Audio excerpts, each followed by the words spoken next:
Welcome to our next episode of Live Well.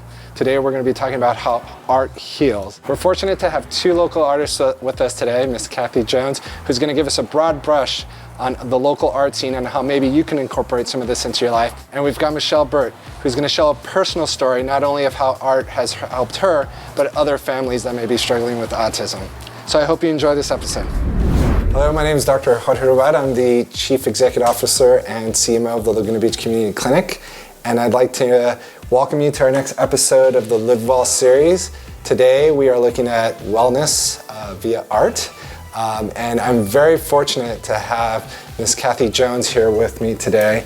One of my favorite things about this whole series is the individuals that I get to meet and learn about who have had such a profound impact in this community. And today I'm fortunate again to sit next to Mrs. Jones here, who I was going through all the things that you've been involved with in life, and it's pretty amazing. You've had such an impact in this town and city, whether it be through the Festival of the Arts, or the College of Art and Design, or even the food pantry, the school district. I can go on and on and on, but why don't you tell us a little bit about yourself? Well, number one, I'm delighted to be here, so thank you. Thank you for the invitation. I think Laguna is a small town, and I love Laguna. You know, I lived here as a little kid for a while, first through third grade, and I think I had to move away because my dad worked in Los Angeles, and that was a commute that just about killed him and us. So we moved closer to LA, and I had to go with him because I was only 8. Otherwise I would have stayed here for my whole life. But the thing about Laguna is that it is very accessible.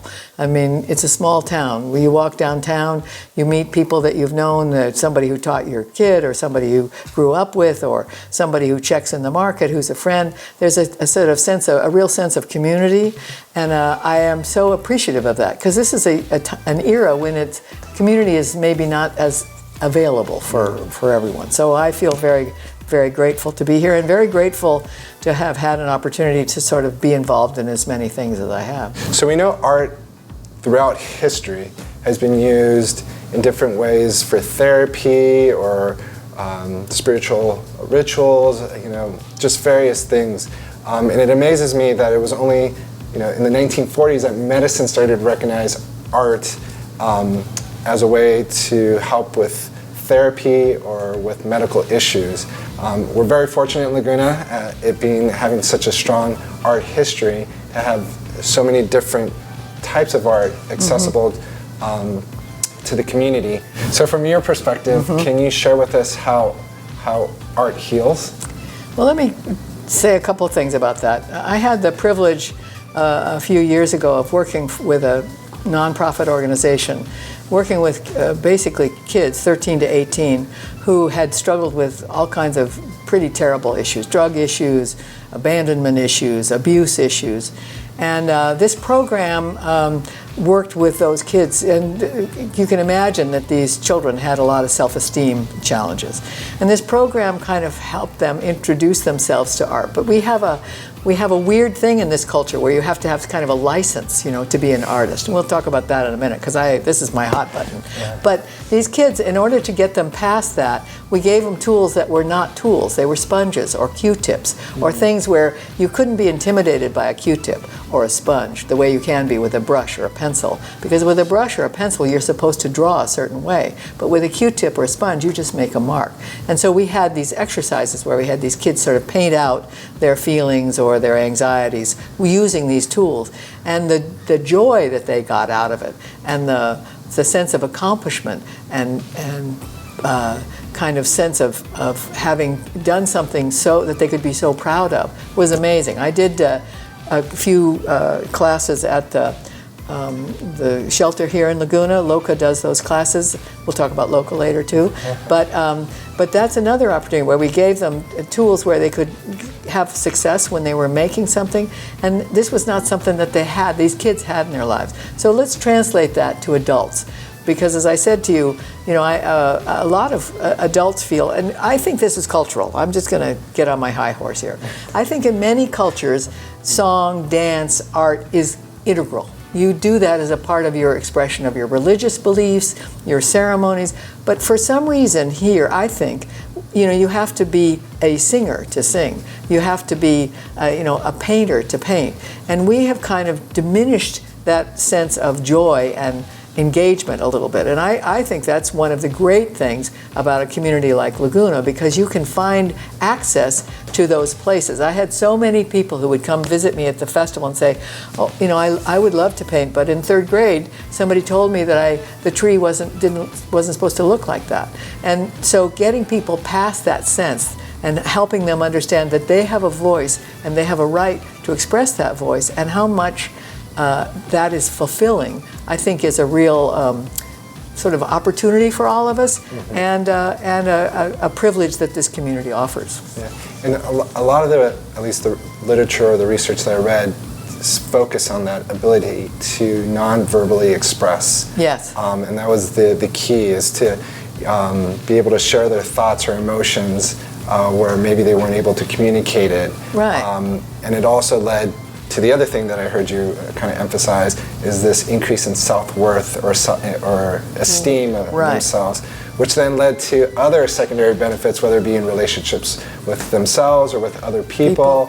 And just be able to function at a higher level. Right. I think for me, from a primary care perspective, maybe you can help me out here in terms of the other thing that I read is that certain types of art, whether it be like dance or painting or clay or whatever it may be, that they have found that certain types of art help with certain different mental health aspects. So, interesting. Like, for example, art or dance or music helped in particular with dementia. And so I don't know if you've noticed that in your interactions with people or some of the classes or foundations that you've been involved in. Well, I know that I've read a couple of things. One is that some folks who are suffering fairly severe dementia can access music or movement in a way that where they can't cognitively find those memories, but they can find them viscerally. I do think there's a real I don't know even what you want to call it, a muscle memory, which is very strong. A personal kind of story for me, I started out like everybody else trying to paint, like something that would sit flat, like something would be round. I'd be so thrilled with myself it actually looked round. And so I did that for a while and then did landscape.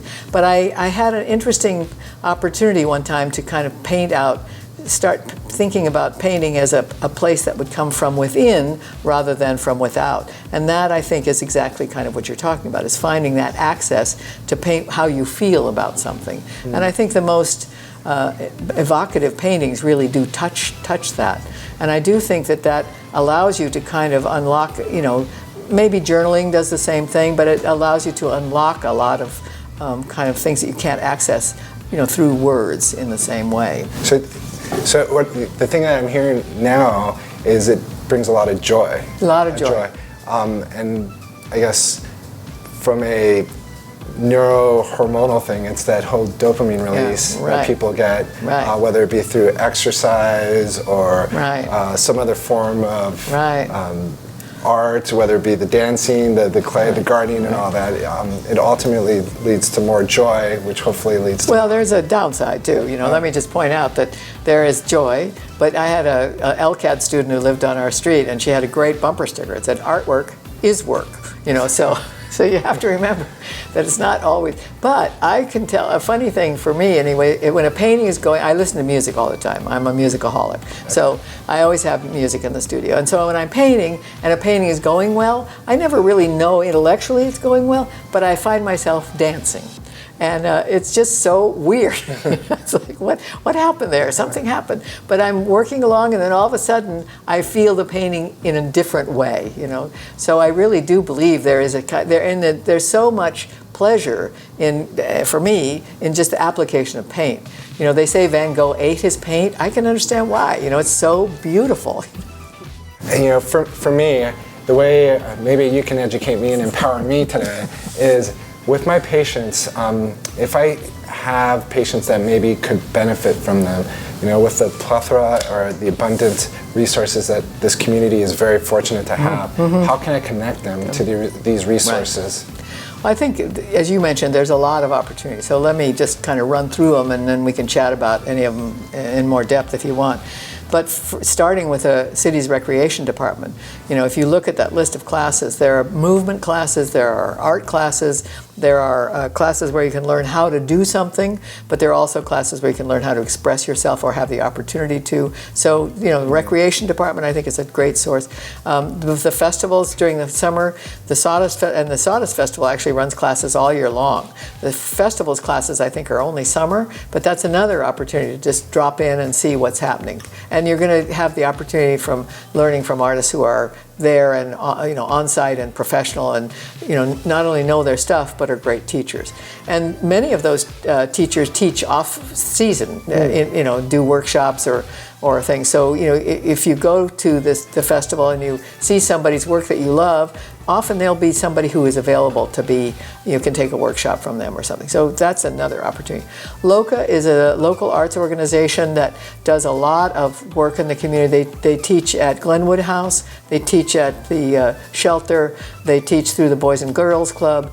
They do low cost, all kinds of opportunities. I've taught for LOCA a few times, and probably everybody in the community has taught for LOCA one way or another. And we do all kinds of interesting things. They do, I think LOCA's doing some things on natural fabric dyeing these days, and they're, I think, doing, maybe it's the Sawdust, but somebody's teaching people how to make cool beach bags. I mean, there's that kind of thing. And again, there are individuals who teach through LOCA who do their own workshops.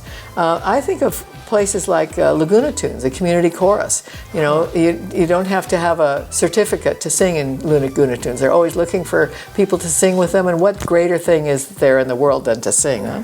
Or and as we've kind of touched on a little bit, we have another set of resources, which are the museums and the college. The college, I think, the value there is you kind of see what's happening in the up-and-coming world. So if you go down to the gallery, the college gallery, you kind of get a sense of what's happening out there, because a lot of us, for us to kind of keep in touch is, challenged sometimes. So I think that the college gives you a window into the future.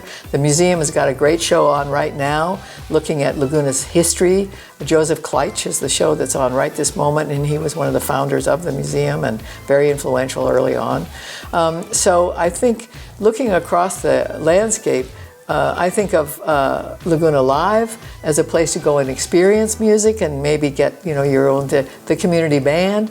There are I love so many sense of all of these places where you have an opportunity to sort of enrich not only yourselves but kind of your family, because each of these gifts has a lot of ripple effects, in my opinion. So, and for a lot of these that you mentioned, it's mostly art. Is there particular resources that you know for like music or anything like that you would recommend? Well, Laguna Tunes I would recommend. The community band I'd recommend. Okay. La Papa teaches really wonderful. They're focused on plein air painting, which is a perfect thing for Laguna because of its beautiful environment. And they do interesting workshops and classes. They do things for kids and things for adults. I think the nice part is that the array of things that are offered are not limited to adults only or children only. Okay. LOCA's whole deal is art for everyone. Art for everyone. And I think that's kind of Laguna's philosophy as well. Hi, my name is Michelle Burt, and I'm a professional artist in Laguna Beach, California. Art has saved my life. I had a period of time where I was struggling with my personal life, my son, my marriage. My son was diagnosed with autism at just before age 3, and I had to put him into preschool so he could get the therapy that he needed, and the separation anxiety that he had. Every time I would drop him off, he would cry. And everything at home was really challenging because we didn't know what autism meant or what we were supposed to do with that. And the weight really was very heavy. I started going to Laguna Beach and taking art classes with John Eagle, and that helped me reestablish my connection with art. I do have a BFA in art and had been dabbling with it over the last 15 years or so before that. And it just allowed me to create and have that spark and to have a vacation from my life. I've been really fortunate to be teaching art for about 8 years, and I've been volunteering at the Autism Committee in Action for over 10 years, and they have, over the course of time, hired me to put on workshops for the volunteers. So these are other autism moms that are stressed out because you're doing all the things, and giving them a time and ability and a resource for them to realize with no artistic ability that they could create something and that they could drop in. And there's studies that show that just creating art at any level will reduce your stress, it'll reduce your blood pressure, it'll increase that dopamine and that love feeling. I just think anytime you could create, even if it's with colored pencils and a coloring book, it will change your life, and it will bring this sense of peace that you didn't have before you started that time. I'm very fortunate right now to be exhibiting my art at the Sawdust Festival and in Studio 7 Gallery. And the one thing that I really am proud of is that my art impacts the lives of the people that collect it. So if they get a seascape or a wave, that peaceful feeling that the room will fill up with just because of that art, and they could escape into that peace, escape the trauma of the day or the drama of the day. They have a place to fall into, and the artwork in other aspects can inspire. So there's all different art that you could see in galleries and museums and at art events, and just being around the art and the creativity will help you heal yourself.